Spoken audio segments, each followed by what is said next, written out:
Um navio é apenas um navio, e um ferry nem sequer é um navio por aí além. Mas aquele era imenso e era árabe, um navio extraordinário.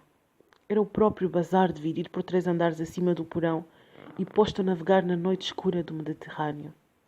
O Ciudad de Oran escalonava-se de cima para baixo conforme as classes. Guiados por um funcionário a quem não assentava a qualificação de marujo, fomos subindo até ao último andar, correspondente à primeira classe, que era a dos nossos bilhetes. Mas em vez de subir à direita da garagem ao último andar, a escada está dividida em lanços e cada um deles começava na ponta oposta ao local onde terminara o anterior.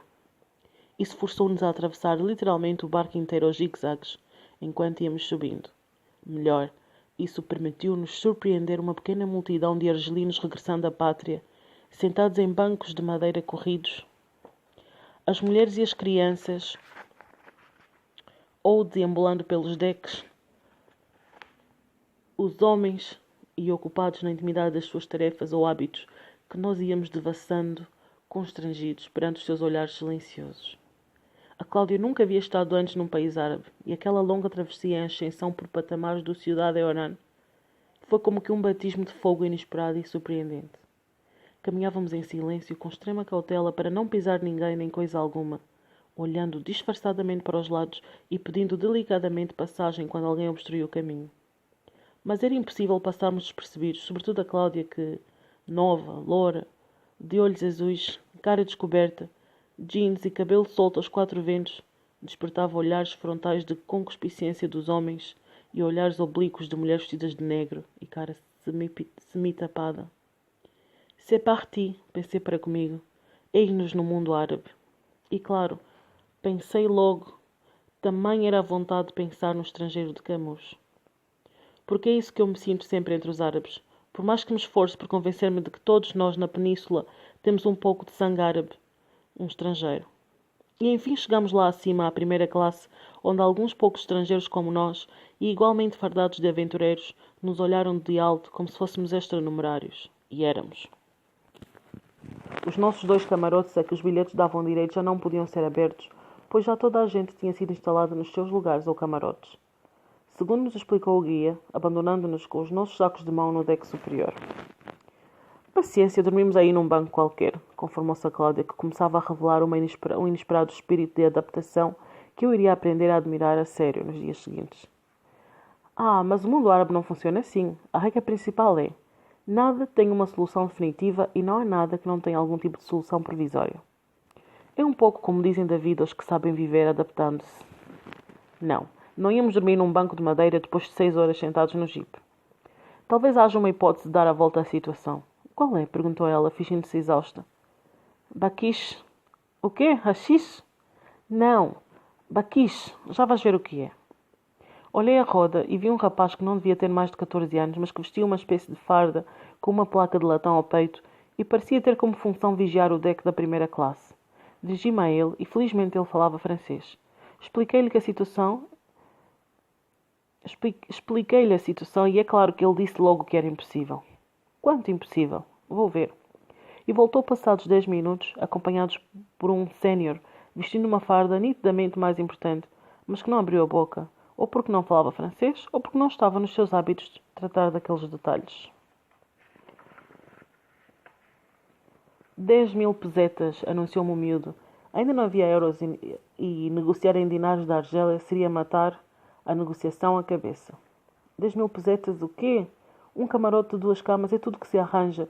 E é um favor muito especial, porque 2 camarotes não se arranja. Não há. Vou ter de fazer sair alguém para vos dar este. E olhou para mim com um ar de desdém, pensando que espécie de homem seria eu para lhe fazer tal pedido. 10.000 pesetas por um camarote só. E é uma sorte, porque, como já expliquei, interrompi-o porque, de outro modo, aquilo iria demorar horas e ainda me teria um chá de menta antes de chegarmos a um preço final. Não. 10.000 pesetas por um camarote é muito caro. Dou-te 5.000 ou então dormimos no chão. Consultaram-se entre eles. Mediram-me devidamente. Perguntaram-me de que país era. Era português. Suspiraram, conformados. Há 800 anos que negociamos com eles e nem sempre perdemos. 7.000 pesetas e podem ficar com as chaves do camarote para irem dar uma volta se quiserem. 6.000. Ok. Pas de problème. Voltei triunfante para a Cláudia. Quem é chefe competente, quem é? Consegui, mas só tenho um camarote. E achas que eu ficava sozinha num camarote aqui? Camarote era uma designação demasiado sofisticada para descrever uma cabine de aço com 2 metros quadrados e 2 beliches igualmente de aço, sem luz elétrica, nem sombra de casa de banho. Um luxo para quem nem sequer esperava estar a bordo. Gostam? É bom, não é? Não menti, pois não? Perguntava sorridente o nosso miúdo. Vamos chamar-lhe Ahmed, porque também me esqueci do nome dele. Ótimo, ótimo, respondia a Cláudia. É exatamente o que eu estava a precisar. Mais alguma coisa que eu possa fazer? Encore un service? Bem, agora gostávamos de jantar. Ainda nem sequer almoçamos. Respondi-lhe, reparando que estava a ser tomado por uma espécie de euforia que, por sorte do destino, me atinge normalmente nestes lugares em ocasiões destas. Ah, isso é impossível. Absolument impossible.